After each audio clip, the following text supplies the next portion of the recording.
2-апрель. Эвересттен да бекем.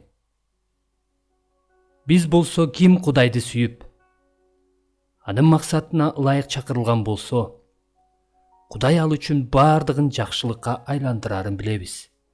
Римдиктер 8:28.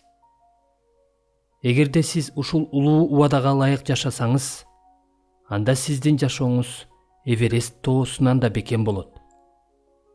Сиз Римдиктер 8:28 аяттын дубалдарынын ичинде болсоңуз, сизге эч нерсе зыян келтире албайт.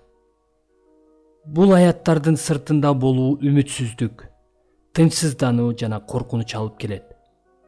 Кудайдын ырайымдуу келечекке болгон улуу убадасынан алыстоо бул бузукулук, порнография жана бул дүйнөнүн пайдасыз рахаты. Мындай жашоо үйүңдү самандан курууга окшош. Дубалдары жана чатырлары туруксуз үйлөр, аларды убада кылган каржылоо уюмдары жана эч нерсеге арзыбаган пенсиялык үмүттөр бар. Картондон жасалган сыяктуу чоң сарайлар, сигнализациялар жана ракеталарды жок кылуучу ракеталар бар. Римдиктер 8:28 аяттан сырт 1000 түркүн убадалар бар. Бирок качан гана сиз сүйүү эшиги аркылуу Римдиктер 8:28 аяттын бекем дубалына киргениңизде бардыгы өзгөрөт.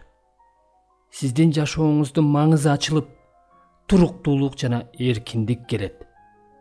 Сиз мындан ары мурункудай болбой каласыз. Эгемендүү Кудай сиздин бардык кыйынчылыктарыңызды сиздин жакшылыгыңыз үчүн кыларына бекем ишенесиз. Жана ал берген рахат сиздин жашооңуздагы эч нерсеге салыштыргыс башпаана, коопсуздук жана үмүт болуп берет. Качан Кудайдын эли Римдиктер 8:28 аяттагы келечек ырайымга толук таянып жашаганда, алар бул дүйнөдө эркин, абдан күчтүү жана абдан берешен болушат. Алардын жарыгы башкаларга көрүнгөндүктөн адамдар асмандагы атаны даңташат. Матай 5:16.